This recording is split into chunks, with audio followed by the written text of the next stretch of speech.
Hello everyone, DonTheCrown here, and today I want to talk about PoE Battle Royale. Kind of my feedback and my thoughts about the game mode. I had a lot of fun with it.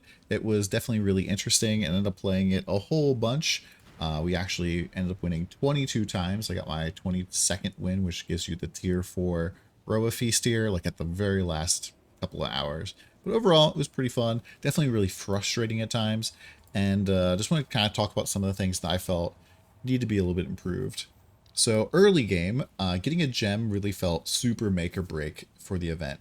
If you didn't find a gem, you couldn't really kill anything. Your auto attacks don't do any damage, and yeah, it was just not very fun at all. And I ended up just logging out plenty of times when I got nothing at all. Or like I couldn't even find anything. I would walk from the beach and I'd go immediately to the ledge or the wall. No chests around, person to my left, person to my right. Uh, what are you going to do? There's literally nothing for you to pick up. So not very, very fun. Another thing I really didn't like is there's no general map at all. For me, it's very strange to play a BR where there's not like a general overall map. In BRs, generally you don't like explore the map per se, you learn the map. And you kind of like learn the different areas you like to go, learn the different layouts. It becomes the type of game where you like go to specific hotspots. Like, ooh, this particular spot, a lot of people like to drop in and it's kind of hot. Over here is a little bit less. And PoE Royale didn't have that at all. Just kind of like randomly at a random spot on the beach. Some of them literally very close to a box, other ones no boxes in sight. I had at least one spawn where I could see a supplies box from where I started and just walked right over it, picked up Molten Strike, and just immediately started to destroy the entire game. And every single time that happened where I got a good skill super duper fast, I came in the top two. So yeah, that's kind of feels very imbalanced. Another thing I really disliked is that because there was no map, it was very difficult to find the ramp. I had some times where I ended up going a super long distance down the wall, unable to find the ramp. When I finally do make it up the ramp, there's no monsters to be found at all. Everything's already been killed off. So having no idea where the actual layout of the map felt pretty bad. Also ignoring players until you were like leveled up and geared because they give no gear, no experience at all at low level, and you can't really catch them felt very bad as well. Like if you're level one, somebody else is level one, there's no way you're gonna catch them. They have two full life flasks, and unless they stop to attack you, you're not going to be able to catch them unless you have movement speed boots and they don't have movement speed boots, and then becomes like no question as to whether or not they can run away anymore because they're just like significantly slower than you. So that just felt very weird and imbalanced. Movement speed and movement skills in general felt very like if you got good RNG, you're going to be having a lot of fun. If you got no boots, no movement skill, you're just going to die. Or somebody's going to fight you and you're not going to be able to kill them. Felt pretty bad. And then mid game, some skills were just way too strong at clearing, and then other skills couldn't clear at all. Like if you get a fireball or something, you're not gonna be able to clear compared to other people. If you get blight, so ridiculous. Like blight, like anytime I got blight at all, even if I had molten strike or explosive arrow, I would always use blight to clear for my first two levels, and then like molten strike, I would swap to that because molten strike became even stronger than blight at that point. But yeah, like some of the clearing differential was so big between the S tier skills and even the A tier skills. There was a pretty big gap there, and then everything below that was like, don't even bother, don't even try. If you don't have AOE, don't even try. There's not even any point to trying because a lot of the monsters also were really, really scary. So a lot of monsters were very strong. Some of them chilled on attack. Some of them shot tons of projectiles, bled you, or just had huge HP. There's plenty of times where I was like, all right, I'm gonna make a lightning arrow work this time, but the zone I go in is all golems, and I can't kill them before I completely run out of mana, and then I'm surrounded by enemies and I can't move, and I just log out. Another thing, I don't really feel that leveling up should full heal you and full fill your flasks. There's a lot of times, especially early on, where I would try to fight somebody. Like I would like walk up to some dude who's blighting, and I'm trying to kill him, and he's just completely ignoring me, blighting enemies.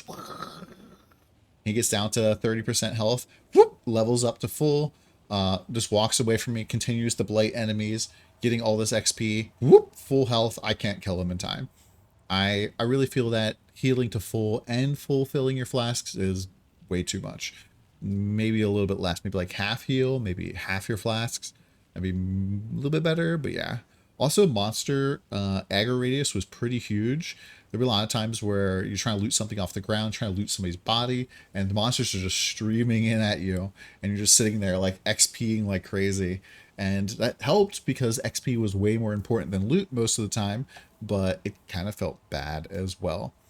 The map was significantly easier on some sides. The right side, if you had like a bad A tier skill, you probably would die sometimes. Or even like I turned some corners with Blight even and came across a giant blue pack of the like little eyeballs that had the more projectiles mod and a haste or a rare. I just turned the corner, instantly dead. Don't even get any time to react. They just lit me up. And I don't really want to feel like the PvE is more dangerous than the PvP almost ever in this. And it just, a lot of times it felt like ignore the players. They don't give you XP. They can't even kill you. Kill the monsters because they actually do give you tons of experience and they can kill you. So that just felt very imbalanced. Movement skills were also incredibly OP, especially in mid game. Usually, like if you didn't have a movement skill and somebody else did, you could not kill them unless they decided to die to you.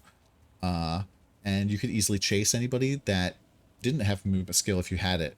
So it felt very much like on or off, or this is an I win button. Like getting whirling blades felt very much like an I win button, especially in the middle of the game.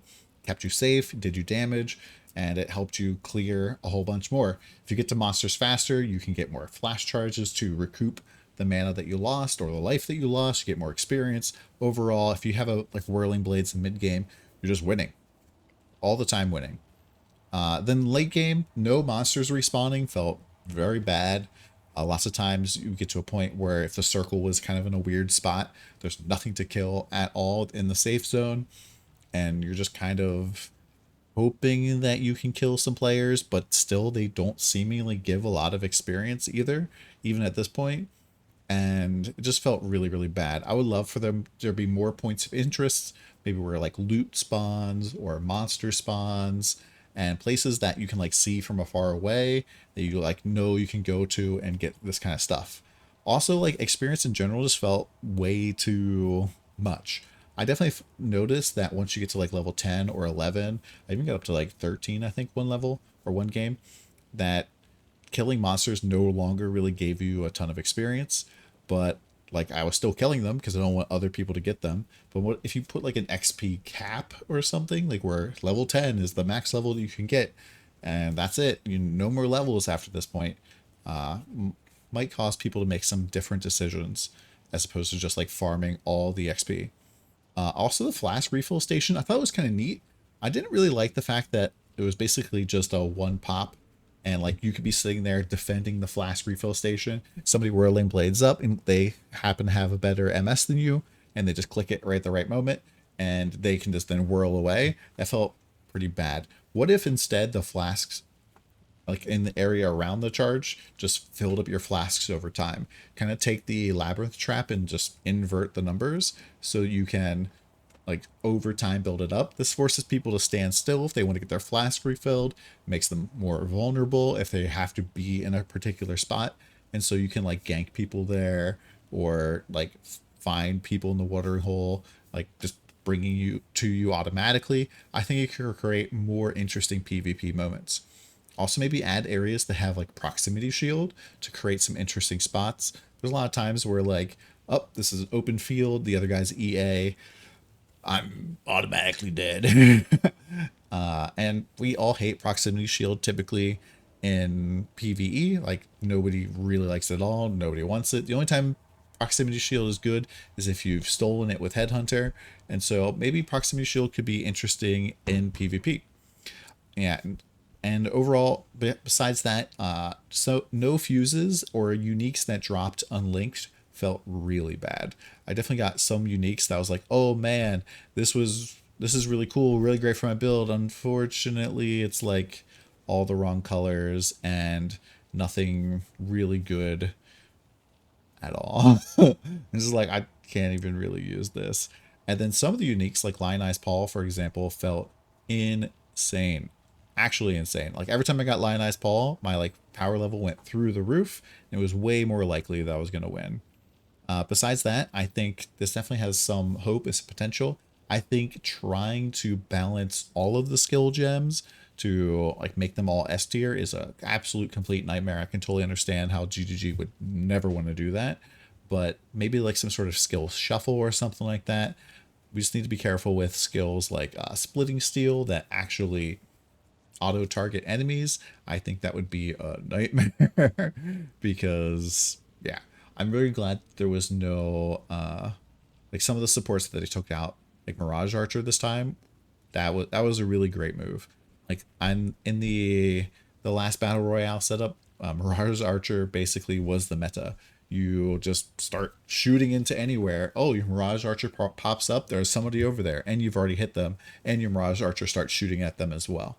So I'm glad that's not there. I also really like the passive tree. I really think that that should be available outside of being in the actual arena. It would be really cool to be actually able to plan a little bit more. PoE is very much a knowledge game, and having to kind of like on the fly deal with some of the passives a little bit ridiculous. Some of the like melee style ones felt a little bit bad, but then I saw people using them, like the stun nodes. I got actually destroyed by a stun node one game. And so it's been kind of interesting. I kind of like some of the tree. The top part of the shadow, though, I felt wasn't really good. The one node that allowed you to like basically headhunter for 30 seconds. I mean, if you took that node, maybe it helps you clear a little bit faster, but in the end game when there's no rare mobs, like it's completely a waste. But overall, I'm really happy that they've kind of heard that the community wanted the BR back, and hopefully this will be really, really cool. Let me know what you guys think in the comments below and how many wins you got. See you guys next time, and come by the stream.